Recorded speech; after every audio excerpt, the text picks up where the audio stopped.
So, we can do a new game now. Huh? The fuck?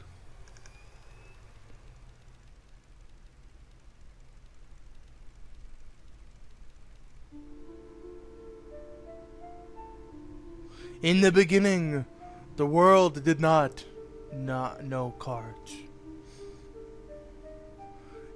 That is until the day the scribes arrived.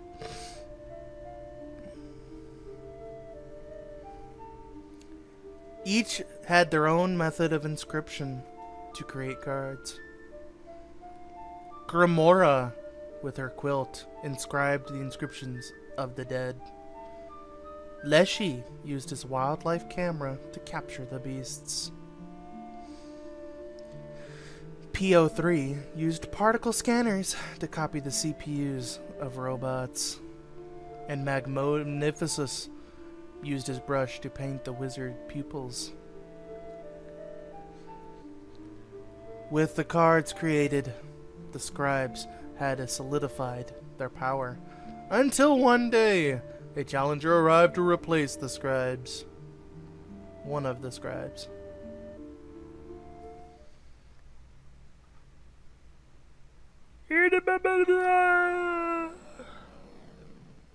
Hello. Choose your mark. Magmodius, the scribe of magistics. PO3, the scribe of technology. Grimora, the scribe of the dead. Or Leshy, the scribe of the beasts. We not know of technology, magistics, or the dead. We only really know about beasts. So we might as well take it. Though I must warn you, beasts are way harder to play.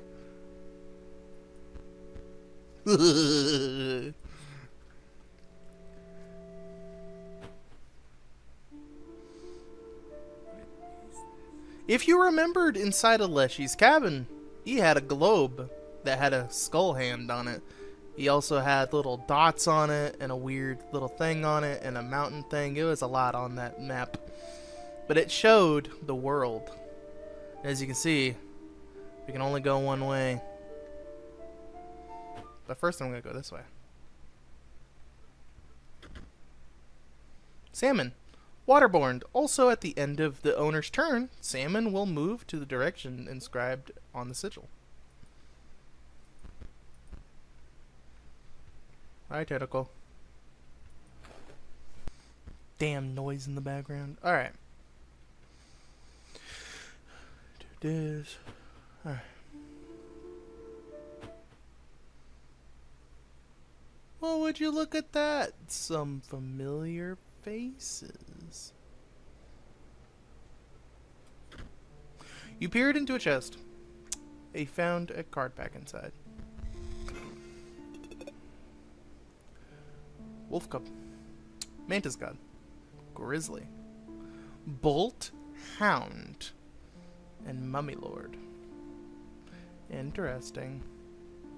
It seems like beasts were not the only cards. Stop shaking. The only thing you have to fear is your own inadequacy. Behold me, I am Leshy, the scribe of beasts. I would consider your ambitions to replace me a threat, if it weren't so laughable. We share a desire, you to challenge me, but first, I know what you're thinking. No, this is not my legendary camera, not the one used to create the beast cards. Fuck that noise in the background. God damn. Create the beast cards. This one is more of a replica. You can use it to create photos of beasts in the woods. My subordinates to the prospector, angler, and trapper. They each require a photo before they will consider battling you. Return to me when they are all defeated. But how are we supposed to defeat them without any cards? We'll have to figure it out.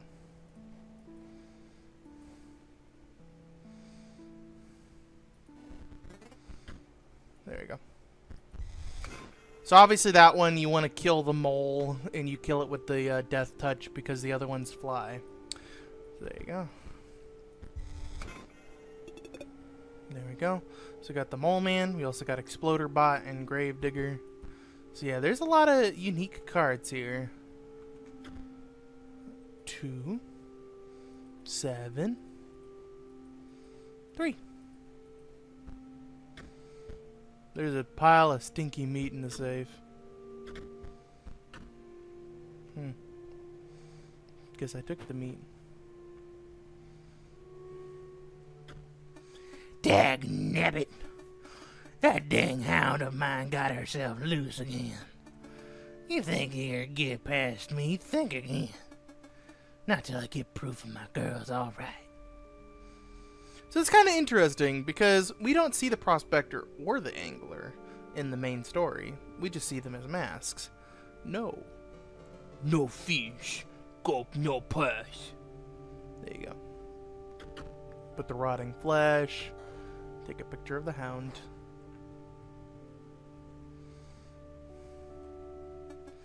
Well, I'll be darned. That's my girl. I'll let you pass me if you wander into the pond. But, dagnabbit, first we got a battle. Well, darn it. Your deck ain't right. Get you at least 20 cards in it. Tab. So, we don't have a proper deck. There is no squirrel deck. All we have are the cards that can go in the deck. So we have to basically build a super deck like we did before with 1-bloods, because the fair hand mechanic should work here, I believe. Can't remember if it does. So as you can see, we have a new card, Hawk. This thing is a really powerful card. We also got the salmon, which will dive and move to the left. Even though it has 2 health, that doesn't matter because it dives. And the Gwillibo. I'll take 1 Gwillibo. But as you can tell, a lot of these cards aren't really that useful here because you need squirrels to sacrifice, but squirrels are now just a part of the deck. So how are we supposed to get them onto the field, you ask? Well, we need to sacrifice cards, and they technically count as a no-cost. Now the name of the game is try to get some no-cost cards and put them into the deck. Like, you see the Stoat, it's 1 blood. We need to get some more 1-bloods. As you can see, we can get bones, and we can use those bones to put down these guys. So Gravedigger, he has a bone symbol. At the end of the owner's turn, Gravedigger generates 1 bone. Interesting. Exploderbot. When Exploderbot dies, it creates an opposing creature opposing it. Adjusting to the creatures, it will basically kill them. Yeah, doing 10 damage. So whoever is adjacent to this guy, he'll do 10 damage to them. Bolt Hound has the move over ability, so we'll take this one. You know, might as well take Bolt Hound too, and we'll just take a Gravedigger too with 1 mummy. So now we have a perfect 20, so now we can fight. Yee-haw! You fixed it. Now let's battle.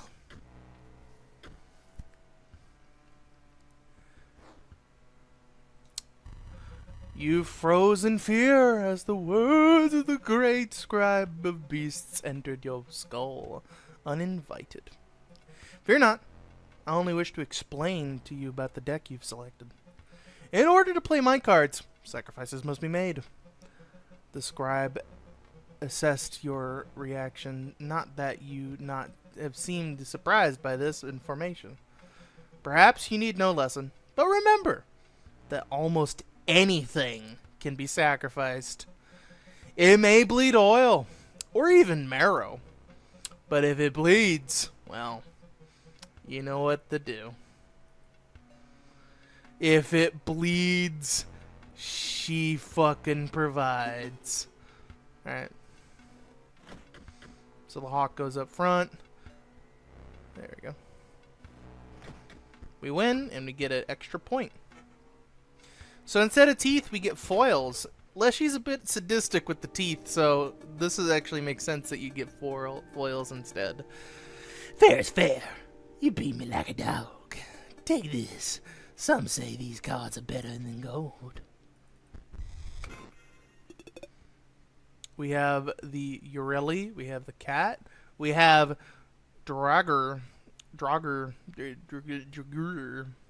Can't be sacrificed. When Draugr perishes, it inside will be released in its place. So yes, it will release a creature just like the possum, which begs the question. Did Leshy steal the ideas of the other scribes in order to make his game? Because obviously, Draugr is just a possum. But the possum was in a bottle and it was frozen. Just like this guy. Which means Leshy definitely stole some ideas from the other scribes. And you might see some duplicates here and there. So remember these cards, because a lot of the times they might be the same. The way you wander pond is clear. The way to yonder pond is clear. The hook on the line, but there's no bait. Looks like there's bait right here. Bait bucket? That almost sounds like a shark. The great white and the hook was all a part of Leshy's copying. Because Leshy made the prospector a barricade. Oh my god.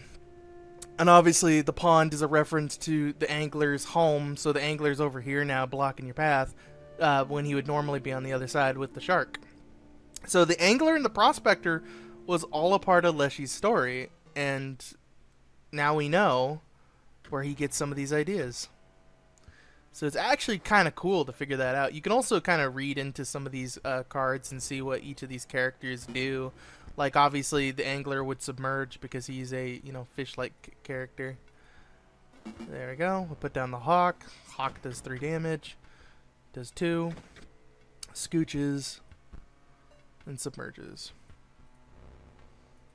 1, 2, 3. Attacks the squirrel. Goes over. There you go. So as you can see up here, there's bars, there's bones, there's symbols, there's blood. So you can kind of get a general idea of what each scribe does. The Scribe of Technology uses batteries. Scribe of the Dead uses bones. Magistics uses symbols.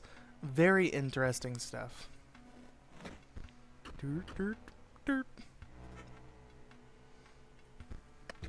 Very good. You beat, you pass. First take. Mantis God, we have the Banshee, and we have the Practice Wizard. So obviously the Wizard can only be summoned if there is a diamond symbol on the field. So now you get a kind of general idea of what each one does. Obviously I already said it, batteries and symbols and stuff like that. So it's actually kind of cool how you kind of slowly puzzle together what each thing does. A hide, almost like we have to go to the trader and trade over the hide. We have a Ruby Mox. It does not need to be summoned with a ruby symbol. It creates a ruby symbol on the board. So that is actually kind of cool. We kind of figure out where obstacles kind of come from. They come from Magmodius. So that's actually a really cool concept Leshy took. And instead of making it a dummy, he just made it a rock. Hover Mage. And you see the blue symbol that is a sapphire. Like the blue mage that we heard before. Now it's all coming together. This is the actual game. This is where everything is supposed to be. Very cool. However, because our hand is so random, there's not quite a reason to actually go further, because we get random fucking hands. It's impossible. Until you realize the clover was never meant to shuffle out cards. It was meant to give you a shuffle. Sometime I try this spot. Find good fish. Corrupted fish. Old fish. Interesting. Now we have a sporting chance. Hello. Goodbye.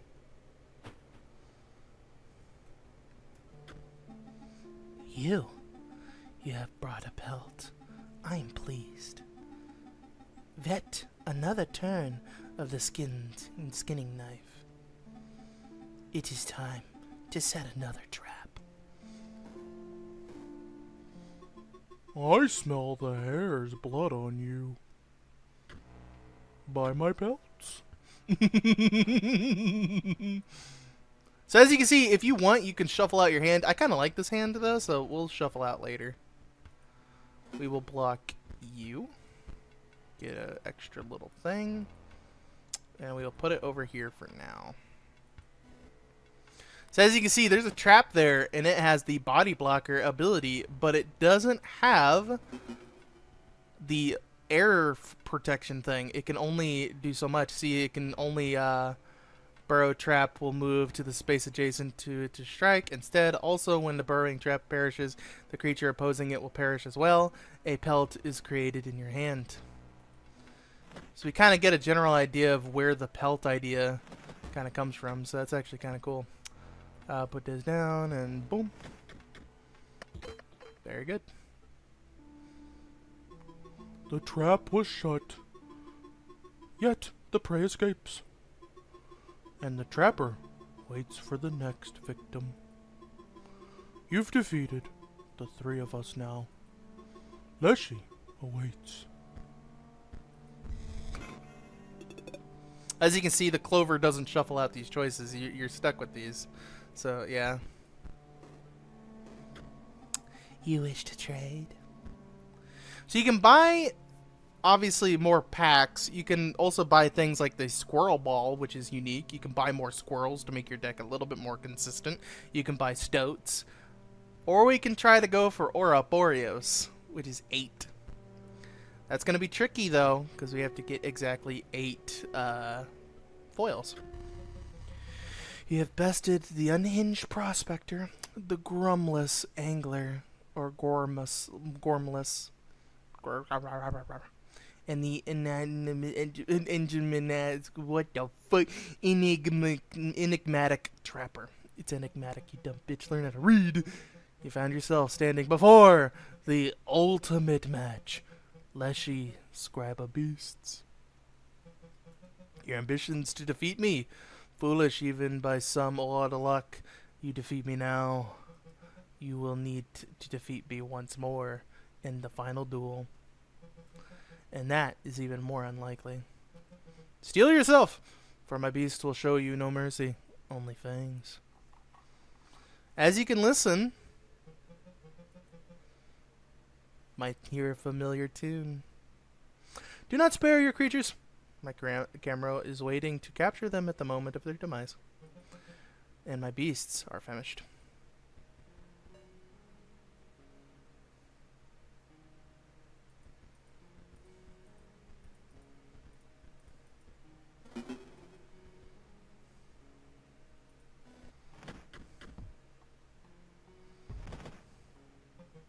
I'll need the cost.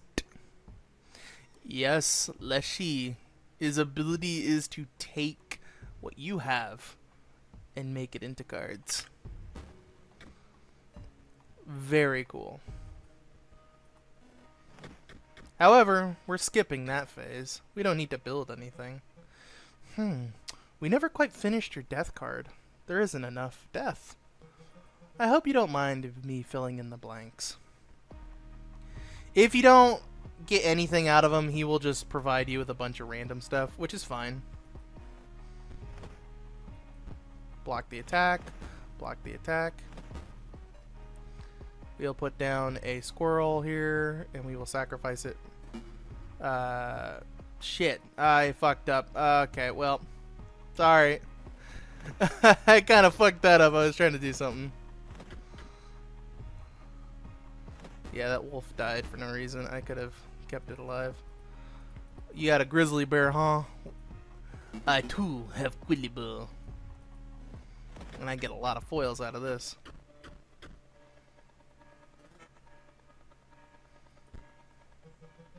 The great scribe was incredibly bested.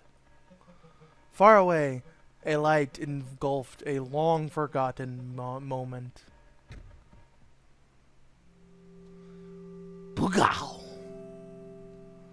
1 down, 3 to go. You have triumphed, nearly avoiding, narrowly, what the fuck? Yeah, narrowly avoiding tooth and claw of the scribe of beasts was defeated. That you were able to defeat me, beggar's belief, but now I must yield to you. My only regret is that our battle was so brief. Surely the summit of victory is made sweeter by the more arduous accent. I don't know what the fuck he said, but you kind of get an idea of how, you know, Leshy thinks. He doesn't think that battle lasted long enough. He wanted to savor the moment, and it was just way too quick. And I felt really bad for him, but, you know, I need to just keep moving. So obviously we see the Raven, we see all the previous monsters and shit. Very nice. Stop. What is that? Wait, it isn't the stone itself. I had to face you after I lost. You lost. You're just so bad. It's no wonder you're back here again. And we've been even sooner if the disc wasn't lost. Take a long look at this face, because you'll never see it again. I'm done being your pet, you stinking beast. That was mean. I pushed it too far that time. Why don't they see? To live as a beast would be the noblest thing. Even so lowly a creature as a stoat. I really like Leshy, and I love the beast cards, but I have to admit, beasts in this normal game are a whole lot harder to play. But that doesn't mean I hate them. Even when I beat this point in time and I got to this point, I still like the beasts best. Like, the robots are cool, I mean, the magics are cool, and the scribe of the dead with all the dead things is cool. But the beasts have always been my favorite, because they felt fair. It felt fair to sacrifice cards to summon cards, similar to Yu-Gi-Oh! With tributing. But with the other ones, it was more like Magic the Gathering, or maybe a little bit of, you know, other card games like Pokemon, where you have to use energy to, you know, be able to not summon things, but use energy in general. But even things like Magic the Gathering uses forest cards, you know, and like mountains and stuff like that. Summoning cards like that is a lot less fun because it's so easy to do. But when it comes to sacrificing, there's actual feeling towards it. Like, you actually feel for these cards. You don't want to sacrifice them, but you have to in order to win. And now, we must progress.